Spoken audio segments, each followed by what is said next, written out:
Hey there, light beings. I've been doing what you call some self-reflecting. And before we get into the subject of today, which it kind of connects in a way. And as I was self-reflecting on myself, I noticed how I interact with other people, other men, and not only men, but perhaps other females. And that's important. It's called growth. Self-reflecting and sitting back and analyzing self is part of our growth. But the greater part is analyzing the world around us as well. That's important as well. Being that we are in a world that was set up against us, unfortunately, sadly to say. So some things don't warrant majority. There's a lot of things that don't warrant apologies because when we look at the definition of apology, let's go into the definition of what apologies is. Some things are just for us to learn. Not everything warrants an apology. It does the other person no good because, for one, that other person may not be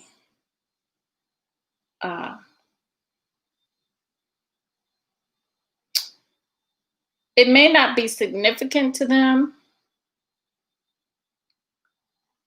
but the patterns that you see in yourself, but it could be used as a weapon at times. That means both you and the party are at a low state of understanding your interaction with one another and not understanding your interaction with one another, the psychology behind it, and why you have such conflicts. That other person, you giving that other person something that is not warranted at the time because that person may not be paying attention to your little faults. And then again, it may be a problem.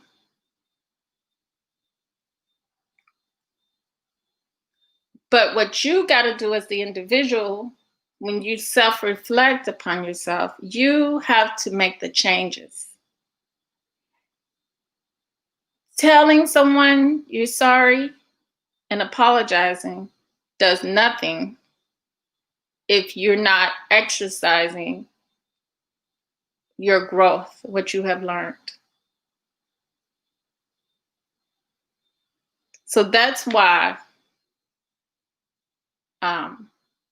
apologies is not always warranted in situations.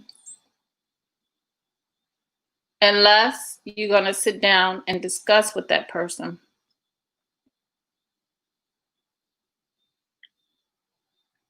And go in greater detail with the conflict, which is a good thing to do. Because you don't want to find yourself doing the same thing over and over again and becoming a pattern because of some mental hang-up that you are not conscious of or aware of. You see. So sometimes it's best you show through your growth rather than just be out here throwing apologies. And let's get into the definition of apologies, which is very important to know what we're talking about, because that's why I'm saying it doesn't seem like it's always warranted in situations. Okay, it's a noun, it's plural, apologies.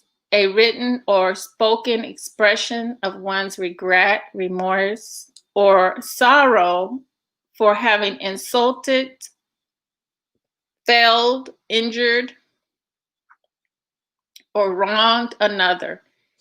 He demanded an apology from me for calling him a crook. Now, I don't see in this sentence he demanded an apology for calling me from me for calling him a crook. I don't see where apology is warranted in that situation.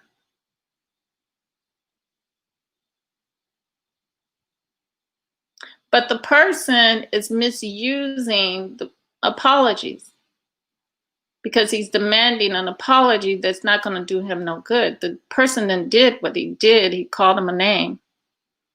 That person meant it from their heart when they said it. That person was being truthful about how they felt about that person when they said that.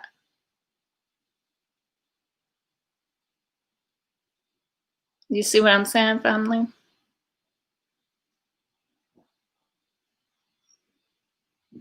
So for us to demand someone to apologize, sometimes apology is not enough. If you call me a crook, prove to me, you know, if I'm really supposed to I'm not going to accept an apology from anybody that's calling me a name. I'm not going to demand an apology from someone calling me a name because they said what they said, and there's no reason for me to give them an out on their true feelings. They would have to come to me and prove to me that they trust me and don't see me as a crook. They would have to treat me, show and approve. I would have to see proof. I would have to see something happening. I can't I just can't force someone and demand apologies from someone. I'm not going to,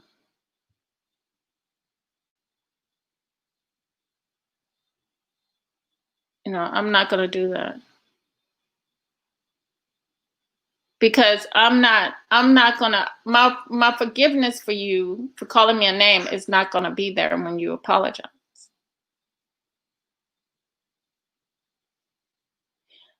Because it's just a word. It's just a word, an empty word that does nothing. I mean, even when you apologize, are you really changing? You see? So in my instance, when I self-reflect and I see that I'm very a little combative with some men that come on my panel, I know that apologies is not warranted in that situation. But what they would like to see me do is grow from my mistakes. People like to see you grow from your mistakes so that they can deal with a person who is more easier to deal with. Hold on.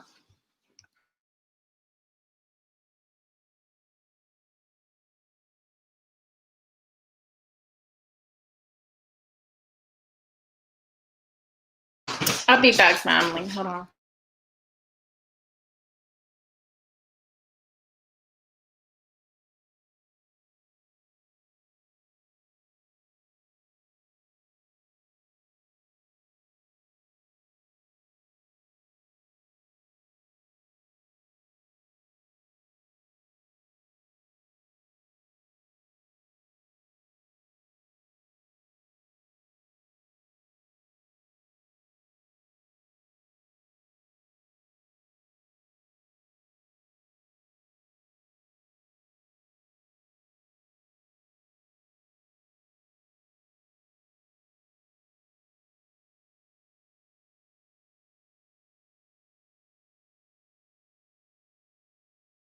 Yeah, and I understand well that people like to deal with someone who is kind of easy to deal with in a way, or more mature, let's say that, and show that they're not, that they're progressive and not get stuck.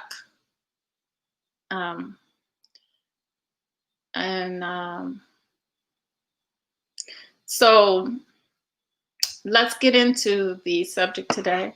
The subject today is, let me see.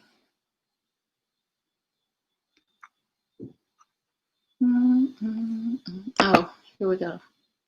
Okay. And here we see, when we talk about forgiveness, we're going to look at forgiveness and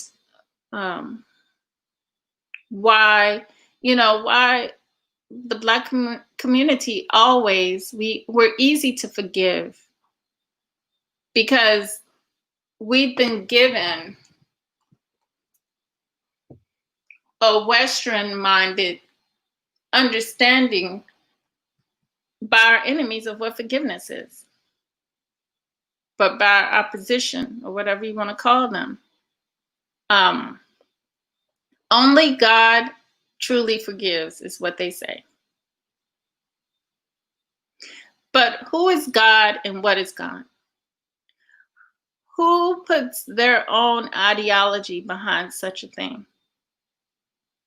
Programming people to think that you're supposed to be like an imaginary person, just throwing out your forgiveness to everybody, no matter how much they keep abusing your kindness, your love, your trust, your ignorance towards what's going on in the world around you. And you fully believe in everything this person tells you, these people tell you. And what happens is, time and time again, you get burnt. But it's put out to you that only God truly forgives. And you want so much to be godlike. And the image of God you see is the very people that perpetrate the madness upon you. And then it says, the second line, it says, man sometimes forgives. Man sometimes forgives. This makes reference to your weaker part of who you are, which may be just the strength. It may be the strength. Because I would say only God truly forgives is a person that would let people walk over it, and without demanding to see growth, progression. So God truly forgives without seeing progression and growth. You can't move forward until that other person that committed the act changes. So I could go back later and point out what the ancient ancestors said about weighing the nature of a man. And then you can look and see if the person that you are supposed to forgive possess any of that, or is striving to possess any of that.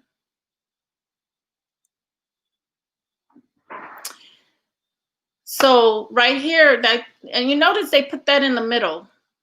This is the highest. This is the middle, because it's the norm. And this is where nature never forgives, because the truth is, some things should never happen. Some things should never happen. And that's why nature never forgives, because things should never happen for forgiveness from nature. That means something is a mistake, it must be wiped out from the planet when nature never forgives. And nature is doing its best to do that.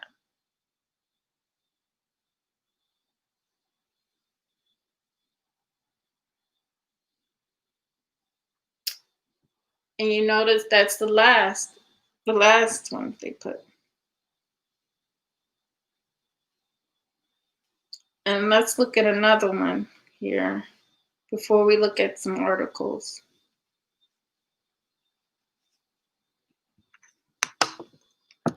Now, Martin Luther King, I guess this is a quote by him. He said, he who is devoid of the power to forgive is devoid of the power to love. Now, we know that this is not true. You cannot forgive and still have as much love in you as possibly can. So forgiving someone and love has nothing to do with it, because you wouldn't be devoid of your love just because you refuse to forgive. Now let's look at the psychology of apologies. I think it is of forgiveness. I'm sorry. What did I do with that? No, psychology. Well, no, that's not. So no, we're just gonna look at what they're saying. They're saying 6 reasons not to forgive, not yet. And like I said, I commented earlier that Black people in the Black community, we're so quick to forgive because, that's what we've been raised up into, forgiving. At least not everyone, but some. 6 reasons not to forgive, not yet. When you don't forgive, it does not necessarily mean you harbor any hate or resent or anything. It's just that you haven't seen any growth, or you haven't even seen no changes. You can't get nothing comes free like that, especially that. So if you ain't seeing growth and you ain't seeing change or progression, and someone's still beating you upside your head,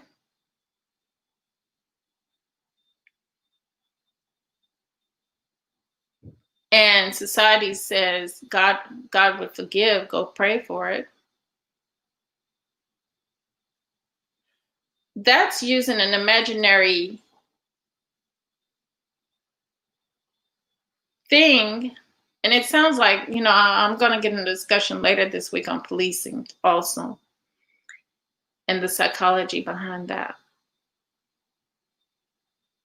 But it sounds similar. It sounds like you are to forgive everything I do to you. I expect that, so I can continue to do what I do.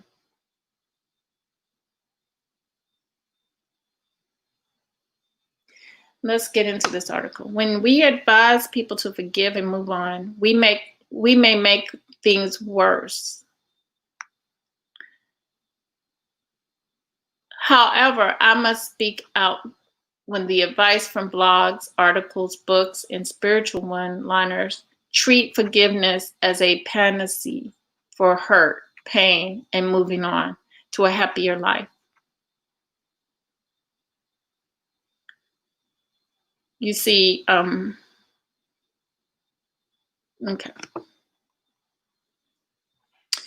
With a thought given to the many situations, people, and stages of injury where this counsel is not helpful.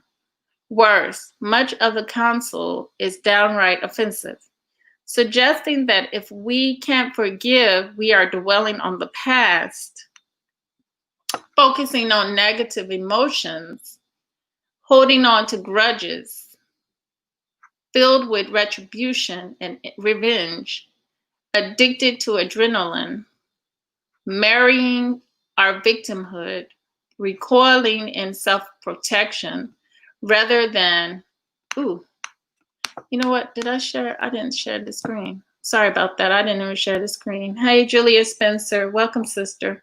You know, I didn't even share the screen. Here, let me share the screen. So I'll read it all over. It doesn't matter to me. Okay, this is talking about the 6 reasons not to forgive. Not yet. When we advise people to forgive and move on, we may make things worse. However, I must speak out when the advice from blogs, articles, books, and spiritual one-liners treats forgiveness as a panacea to hurt, pain, and moving on to happier life. You know, just, you cannot do that because happier life may not be around the corner, especially when the perpetrator is still committing the same thing over and over again against you. With nary a thought given to the many situations, people in stages of injury where this counsel is not helpful.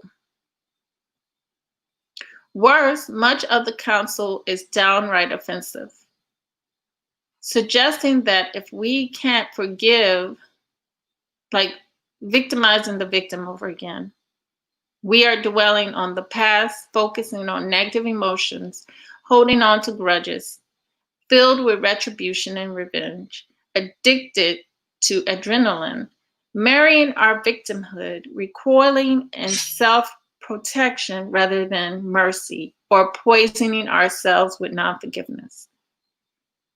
These assumptions and judgments,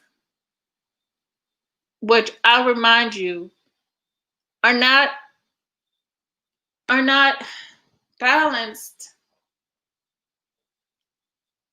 in my eyes. It's nothing in my eyes.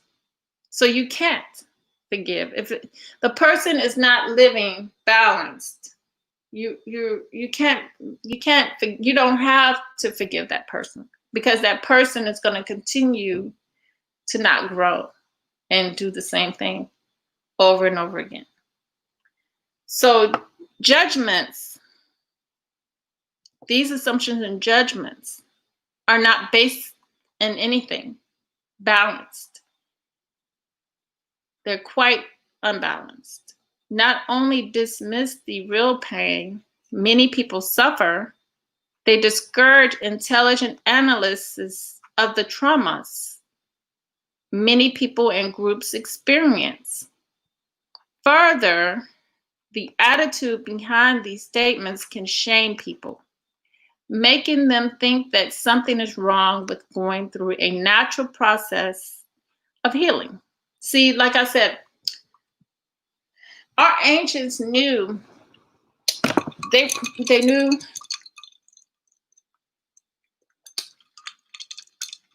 what we had within ourselves. So they, they expressed that in the hieroglyphs, which we, translated over the centuries, over time, into words.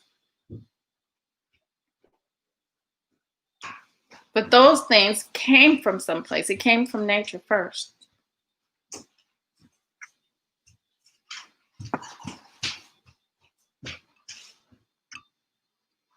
Let me remember where I'm at. Hold on, family.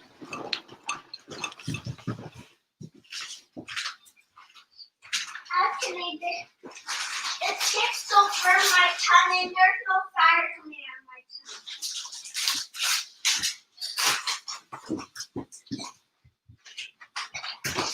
tongue. Come over here. Come over here.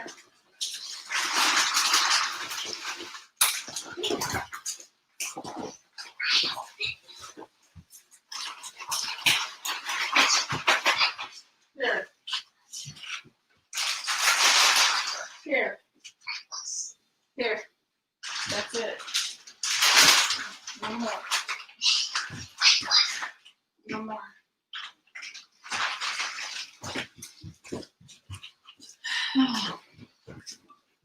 And you notice it says that, okay, they discourage intelligent analysts of the traumas many people and groups experience.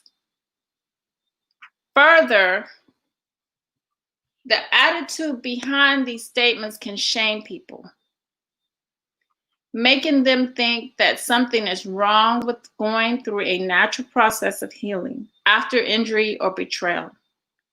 You see, usually these are people who are not, people who say these things are repeating what other people say.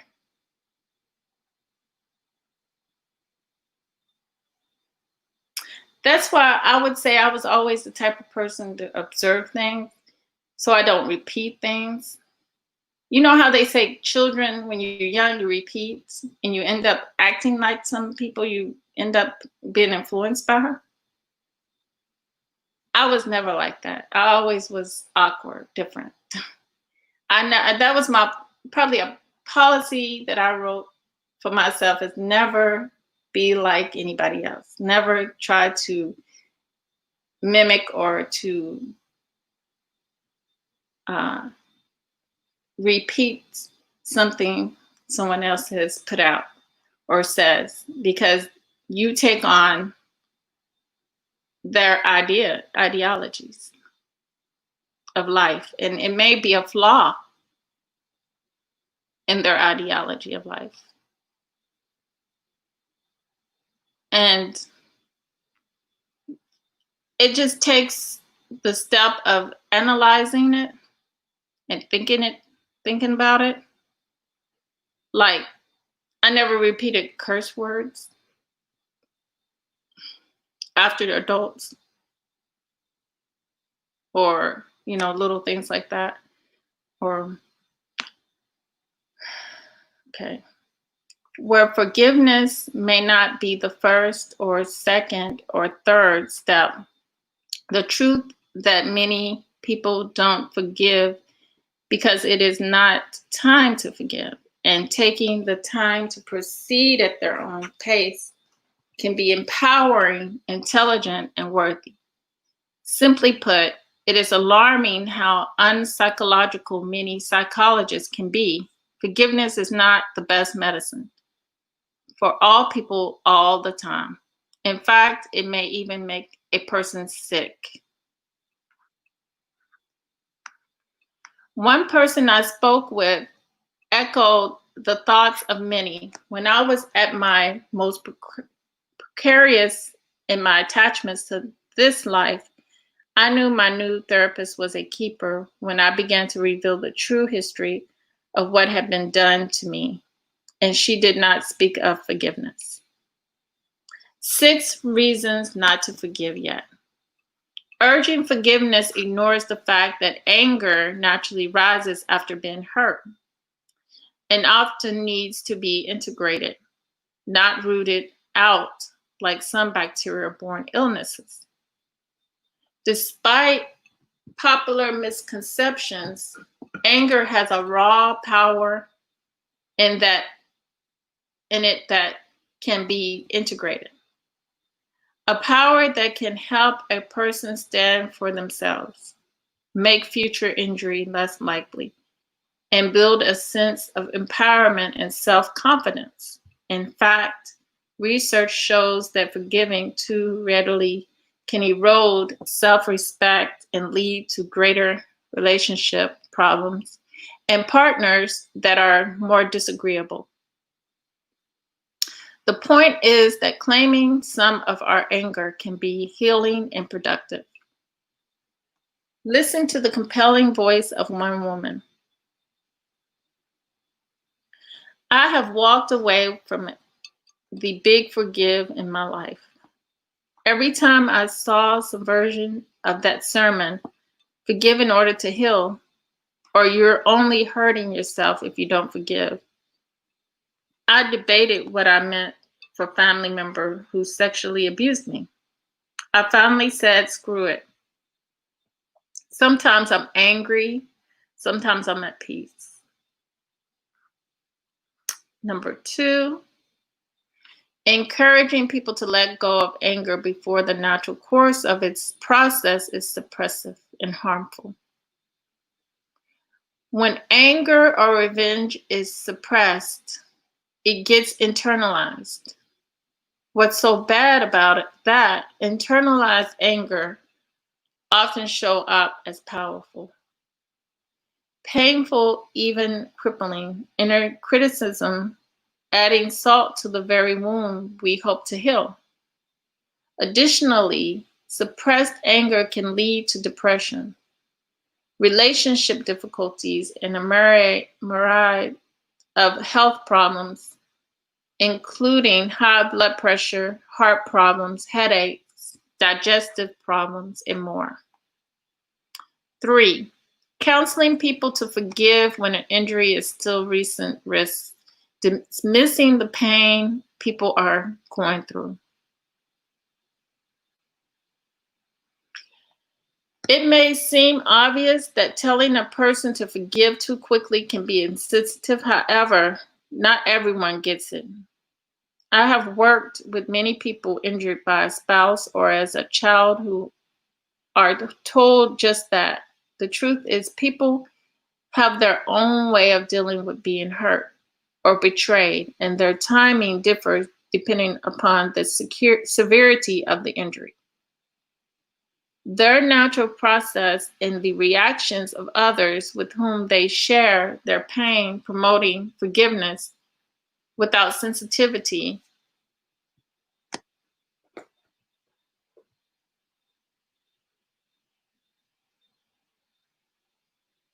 and the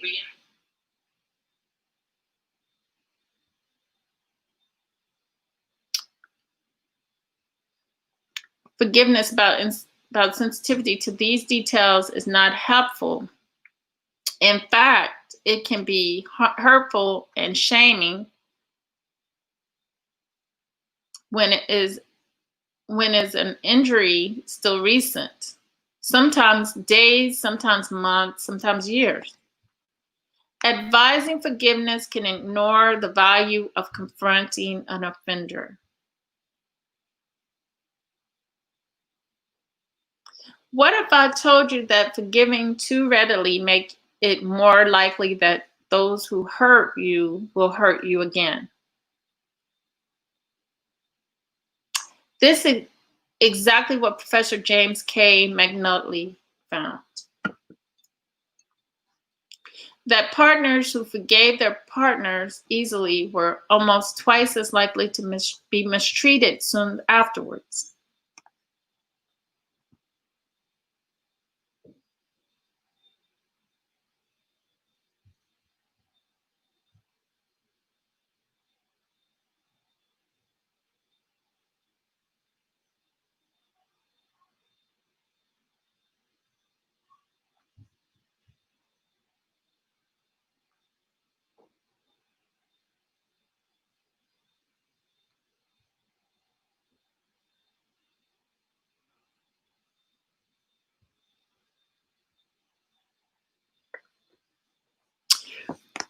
Further, confronting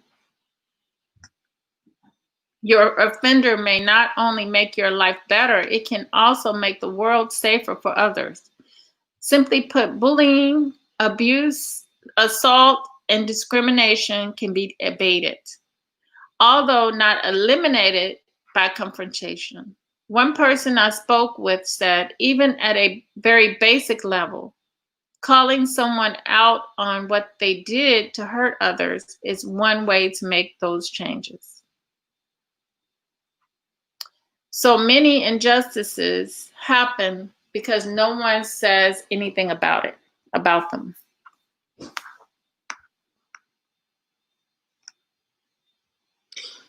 And then in the Black community's case, people say something about it, but it keeps happening.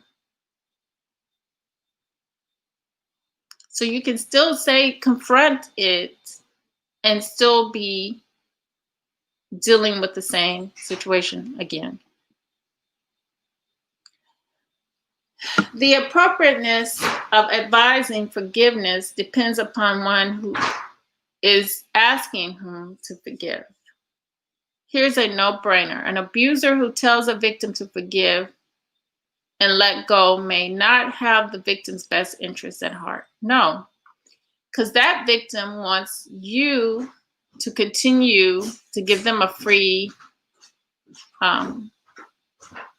path to destroying you, basically. They would like you to continue giving them a free path at destruction.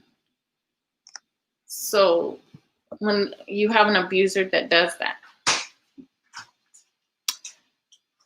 But this is exactly what happens in many cases. Going further, if the person counseling forgiveness has an emotional, financial, or sympathetic connection with the one who injured you, then there is a good reason to hesitate before trusting this counsel. This could be one parent suggesting you forgive the other, a religious institution suggesting you forgive the clergy, a politician who would like to move on, a friend who fails to make real amends or a redress, or simply a person who can relate more to the injurer than to you. Essentially, where conflicts or interests are present, beware and slow down before trying to forgive. You see, many people in our community, Black community, much need this advice here. 6 reasons not to forgive. No matter what your pastor, no matter what that Caucasian God tells you, because he is the abuser of you, being that someone told you that was God. Number 6, advising forgiveness or letting go to the groups of people who have suffered sustained injustice is often ignored and highly suspect. Let me say that again, family. Advising forgiveness or letting go to groups of people who have suffered sustained injustice are often ignorant and highly suspect. Post after post and article after article preaches forgiveness while failing to address the injuries created by sustained social prejudice and marginalization. Instead of addressing these ills, forgiveness is discussed as if it were only an individual process. One person forgiving another in a way conventional thinking about forgiveness ignores some of the most profound injuries of our time, rendering this advice ignorant and even complicit with regard to the history of race, gender, and other issues of diversity, but more in this case, race, family. First, it ignores the great strides have been made by women, African Americans, and African American men, and other marginalized groups by people who took the seed of their vengeance and anger and turned it into a social action. They didn't only practice letting go, they harnessed their rage, vengeance, and anger to lift their arms and voices for the benefit of many and the development of America's democratic project. Second, it ignores the fact that powerful prejudice still exists, making these injuries not just a thing of the past. Hold on for a minute. Mommy, I think this was hiding your couch the wrong time. This lemon was hiding. No, I put it there. That's one of them. Then why not ears? That's brown. Here. Lemons. So excited. Bananas. Bananas. Bananas. Baby, every day. Lemons. Lemons. Excited. No, here. Go.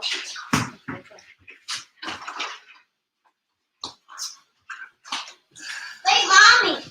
You're not at my room door. Tell Daddy I can't do it right now.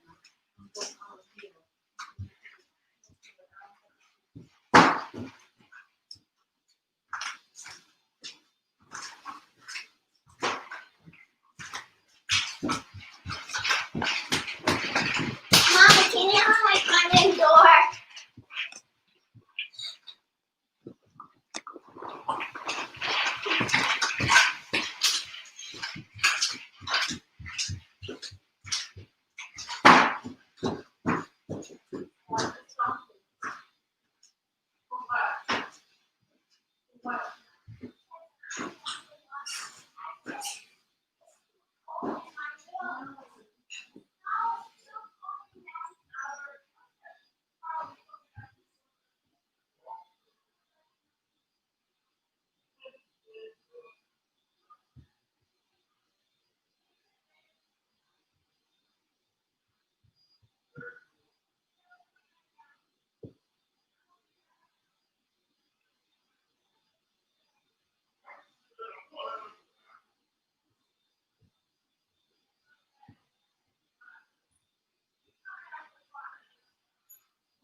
Okay, abusive. Okay. Second, it ignores the fact that powerful prejudice still exists, making these injuries not just things of the past.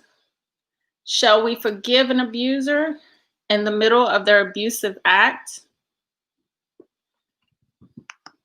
Finally, this counsel often comes from people or groups who either have more social power, meaning they benefit somehow from our oppression, the Black man and Black woman's oppression, or a vested interest in not having to look in the mirror at the culpability or redressing the ills many have suffered.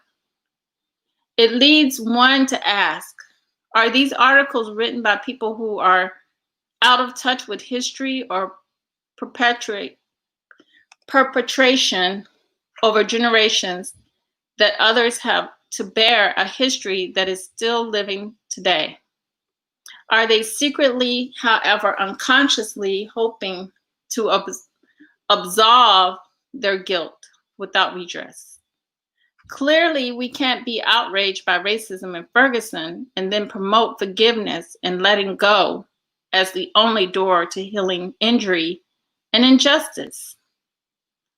Liam Greer and Price Cobbs highlighted this problem in their seminal work, Black Rage, declaring the gravest danger we see is the unscrupulous people may use psychotherapy with Blacks as a means of social control or to persuade the patients to be satisfied with his lot.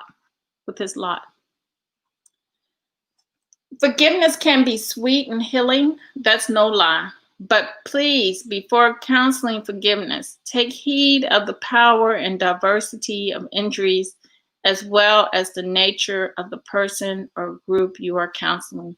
If we counsel forgiveness as a general practice, we turn a blind eye to a blind eye that may put salt on wounds or add a layer of shame for those whom forgiveness is not the next step.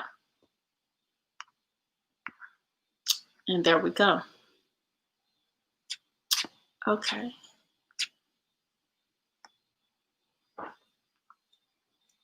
And the last article I want to get into, family. Hold on, let me see. Okay.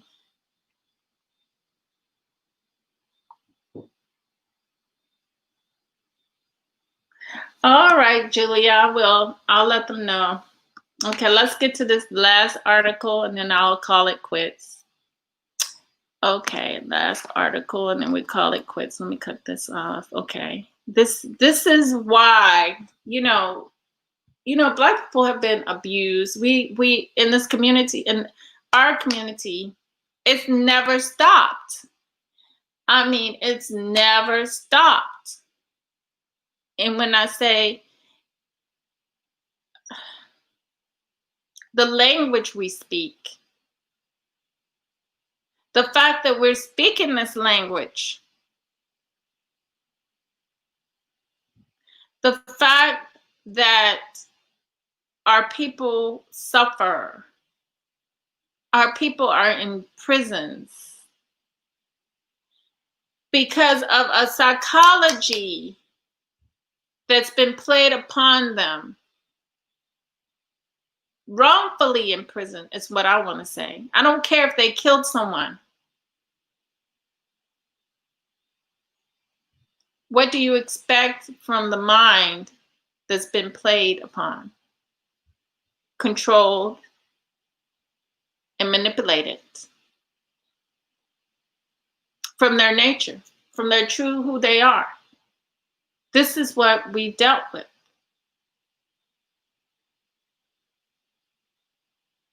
And it's not a right by no means. Everyday words and phrases that have racist connotations.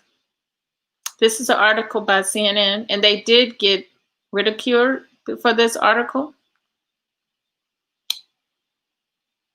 The words and phrases, because it's the truth. It's the truth. The words and phrases permeate nearly every aspect of our society. Master bedrooms in our homes, black lists and white lists in computing, the idiom sold down the river in our everyday speech. Many are so entrenched that Americans don't think twice about using them. But some of these terms are directly rooted in the nation's history with chattel slavery. Others now evoke racist notions about Black people. Words like slave and master are so folded into our vocabulary and almost unconsciously speak to the history of racial slavery and racism in the US, says Elizabeth Pryor, an associate professor of history at Smith College. But Americans' reckoning with systematic racism is now forcing a more critical look at the language we use. And while the offensive nature of many of these words and phrases have long been documented, some institutions are only now beginning to drop them from the lexicon. Prior suggestions, people think about the context certain words can carry and how using them could alienate others.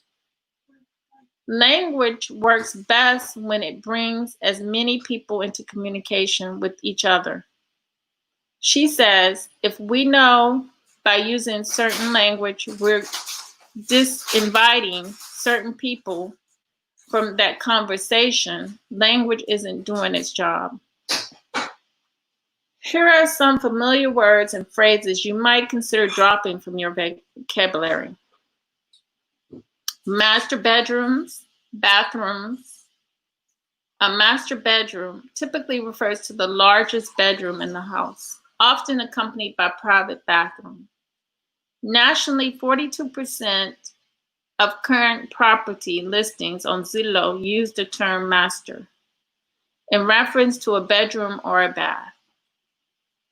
The phrase master bedroom first appeared in 1926 Sears catalog. According to the real estate blog Trelora, it was a feature of a 4,398 Dutch colonial home, the most expensive in the catalog, referring to a large second floor bedroom and a private bathroom, which we see here.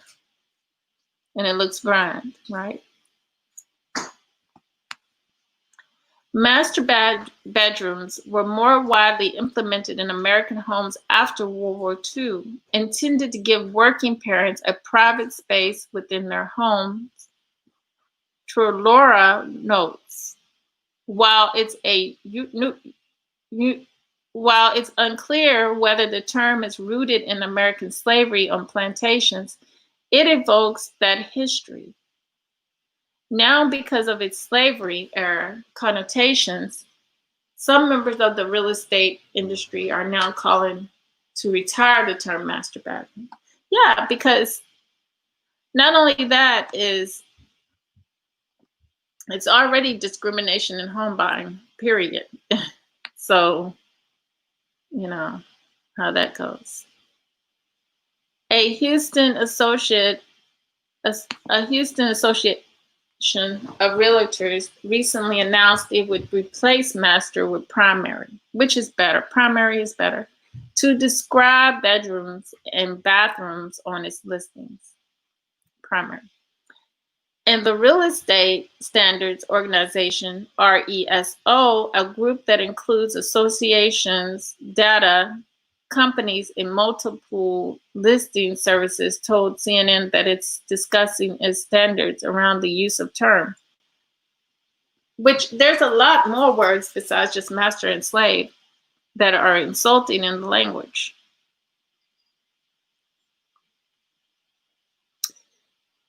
Okay, tech engineers use these terms, master and slave, to describe components of software and hardware in which one process or device controls another. The term have been around for decades, and they've long raised concerns. In 2014, the programming language Drupal replaced master-slave terminology with primary replica. Django opted to use leader or follower. Python, one of the most popular programming languages in the world, eliminated the terms in 2018. And last week, Twitter announced it's dropping master, slave, and blacklist from its code after 2 engineers lobbied for the use of more inclusive programming language. America's biggest bank, JP Morgan Chase, says it's taking similar steps. Words matter. A Twitter engineer said about the move. Blacklist, whitelist. In tech, a blacklist refers to a directly or specific elements, such as email addresses, IP addresses, or URLs that are blocked. A whitelist contrast is made by elements that are allowed. Though the origins of these terms don't appear to be directly connected to race, some argue that they reinforce notions that black bad and white is good. Google's Chromium, an open source browser project in Android's open source project, have been encouraged developers to use block lists and allow lists instead.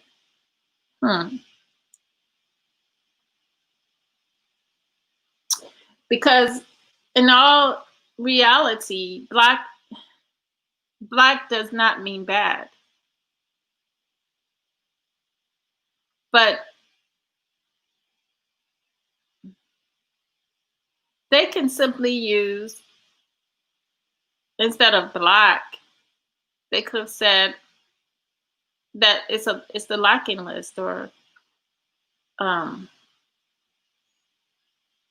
they could have used the red list and the green list. Like it's red listed, it can't go. We know red means, don't stop.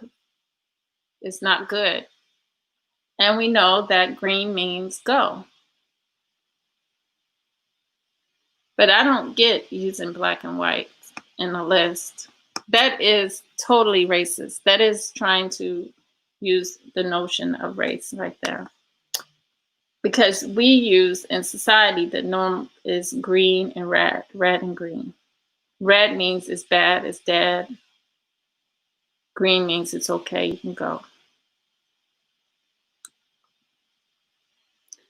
So it's not like they didn't have an alternative in that. It depends on the mind of the person that created that one. Google's Chromium, an open source browser project, and Android's open source project have both encouraged developers to use block lists and allow lists instead. And recently, the National Institute of Standards and Technology, a federal agency that develops technology matrix and standards for everything from atomic clocks to computer chips, said it would stop using computer security terms with racist overtones. The agency said it would formally urge other organizations to drop them too. The Masters Tournament, it's one of the 4 major tournaments on the PGA Tour, and it's usually called simply the Masters. The history of the name goes back to 1934 when tournament was first held at Augusta National Golf Club in Georgia, Clifford. Roberts, one of the co-founders, wanted to call the event the Masters Tournament. According to the tournament's website, but a co-founder, Bobby Jones, rejected the idea over concerns that it was too presumptuous. Roberts finally got his way in 1939. The name appears to have been a reference to golfers with great skills, but its connotations have brought the name under scrutiny. Deadspin sports writer Rob Parker recently called on the tournament to change its name. Parker argues the name evokes slave masters in the U.S. South, especially given the history of golf course where it's held. For decades, Augusta National Golf Club requires that all caddies be black. It also banned black golfers from the Masters tournament in 1975. When Lee Elders broke its color barrier, black members weren't admitted to the club until 1990, and women weren't admitted until 2012. Peanut gallery, the phrase typically refers to the cheapest seats in theater, is formally used to describe a critics or hecklers. When someone says no comments from the peanut gallery, it implies that a certain group of commentators is rowdy and uninformed. A riotous audience in the balcony during the performance of a play in the 19th century. See?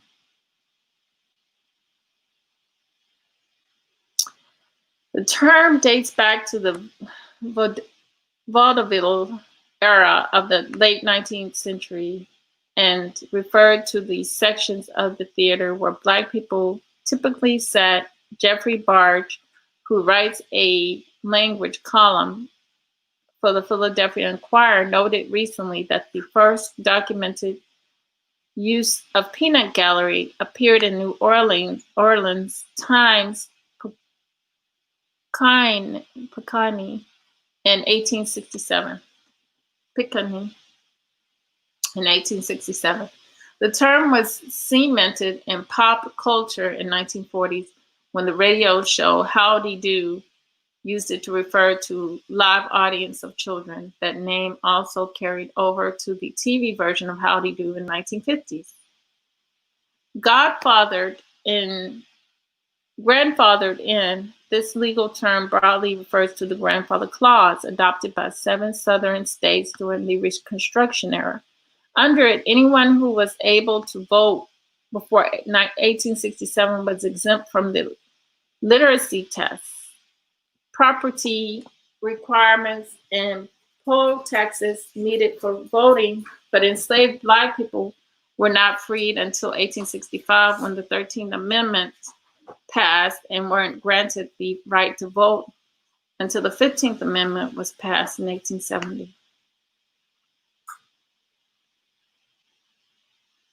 The grandfather clause effectively excluded them from voting, a practice that continued in the 1960s, according to the Encyclopedia Britannica. Now, grandfathered in means that a person or a company are exempt from following new laws, but grandfather clause in its original context disenfranchised Black Americans for decades. In everyday speech, cakewalk, it's what we call an easy victory or something that's easily accomplished. The cakewalk originated as a dance performed by enslaved Black people on a plantation before the Civil War. It was intended to be a mockery of the way white people danced through, though plantation owners often interpreted slave movements as an unskillful attempt to be like them. Owners held contests in which enslaved people competed for a cake. Later, the dance in the idiom was popularized through minstrel shows, characterized by a high leg prance with a backward tilt of the head, shoulders, and upper torso. Lynch mob, the racist roots of the phrase are hidden in the plain sight, though it's evolved into an umbrella term for an unjust attack. Lynch mobs originated as hordes of people, most always white, who tortured and killed Black people, often by hanging them as a form of vigilante justice.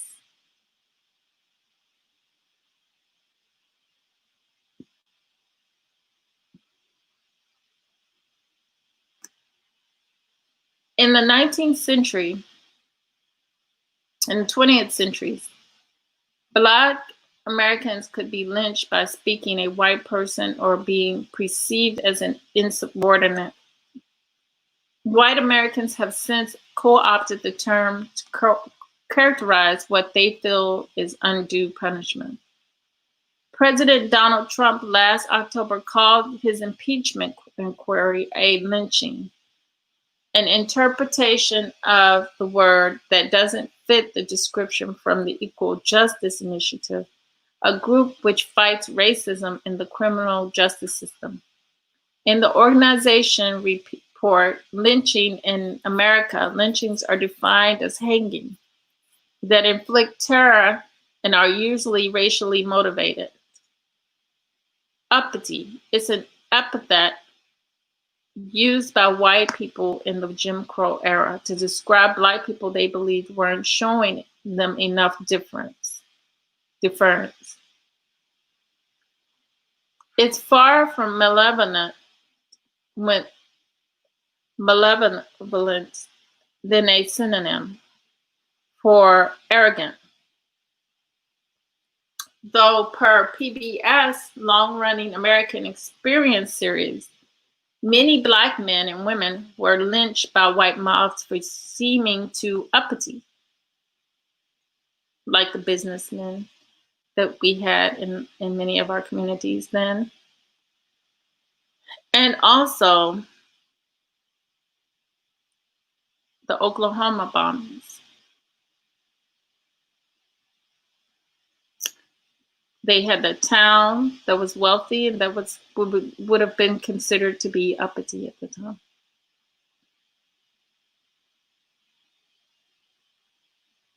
It was and remains an insulting way to describe a person because it suggests that they are too big for their britches or demonstrating a sense of dignity. Now, who on the planet wouldn't want someone to express their sense of dignity or autonomy? Only a devil. Only a devil. They are not supposed to possess, says Crystal Smalls, an assistant professor or anthropology and linguistics at the University of Illinois, Urbana-Champaign. The insult was frequently lodged at President Barack Obama and First Lady Michelle Obama. Throughout the 44th president's 2 terms, usually by conservative opponents who claimed they were unaware of the word's racist origins. An American and a British journalists have used the term to describe Meghan Markle, who is biracial after she became the Duchess of Sussex. Blackball or black mark. The term both imply wrongdoing. If you bear a black mark, you've done something that people hold against you. If you've been blackballed, you've been banned from joining an organization because of something you've done. The phrase didn't originate in times of slavery, but the use of black to describe things that are wrong is subconsciously racialized, according to Douglas Longshore, a UCLA researcher who published a study in 1979 on color connotations in race. Black has connoted evil and disgrace, while white has connoted decency and purity. Longshore wrote them. These colors and their connotations, he added, may well reinforce social norms pertaining to those groups of people. And I might add here that when you think of black, you think you should know that it consists of a lot of things. The color consists of a lot of things. When you think of white, it's nothing. It has nothing. So when they say the true psychology behind it, when they say purity, then it's purity is without anything. Black, evil is depending on the perspective. Disgrace depends on your perspective. It doesn't always stick. It can't always stick because blackness consists of a lot. When you think of black, the color black, you know it has light, it has color.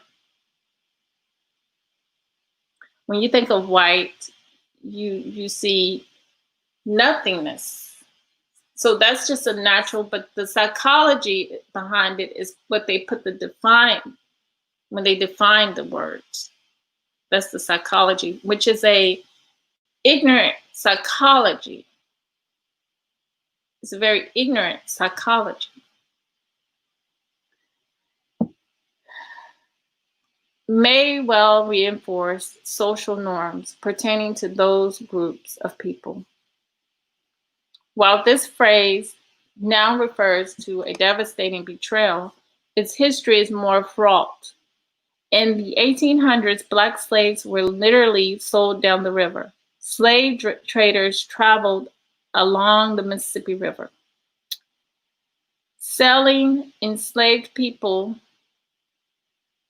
to plantation owners further south. There awaited inhumane conditions and brutal labor that often ended in death.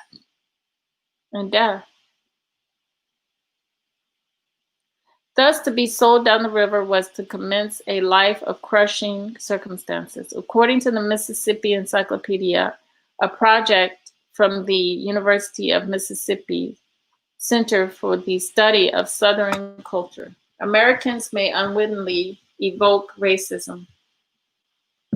When they use phrases like this for exaggeration, said Jamal Milwaukee, a PhD candidate in linguistics at the University of California, Santa Barbara, it takes away the weight of reality of chattel slavery, he said.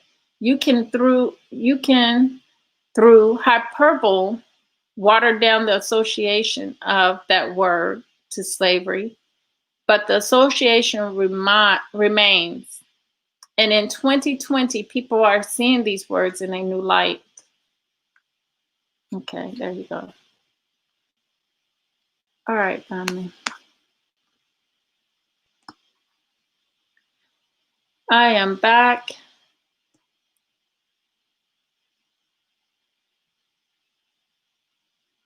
Yeah, definitely catch the replay, Emmanuel Brace. This is some very important information that I'm putting out because the whole thing is we, as a race of people, as a species of people, Black community,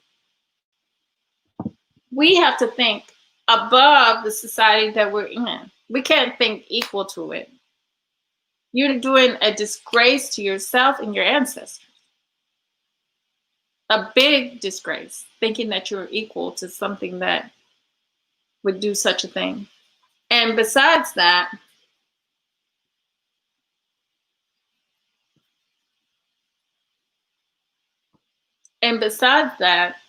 they can hinder your progression, your growth.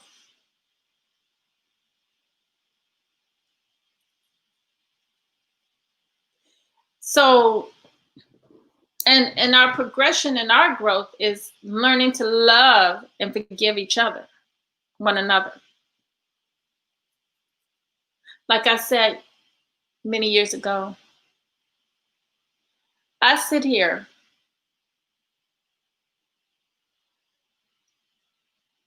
a victim to my own people, right? But I've already forgiven them in my heart because they are victims as well as I'm a victim. And the greatest crime against humanity has been committed upon us. So we must love and forgive each other, but harden our hearts to our oppressors and our enemies. Because that is something outside of us, detached from us. Like I said, that has committed the greatest crime against humanity. And continues to do so, as that CNN article has shown us, by how they forced us to speak this language and they haven't undone anything. We haven't benefited anything. This is why I say that it's important that we get our tangibles. This is why I say it's important that we receive our tangibles.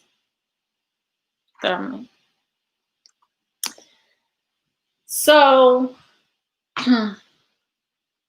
I would like to thank D Calico for being here. And I know you tried to get in the backstage. I was kind of off the screen, so I didn't see you. And Julia Spencer, you've been here all this long with me. Much love to you, sister. And Emmanuel Briggs, thank you. Thank you.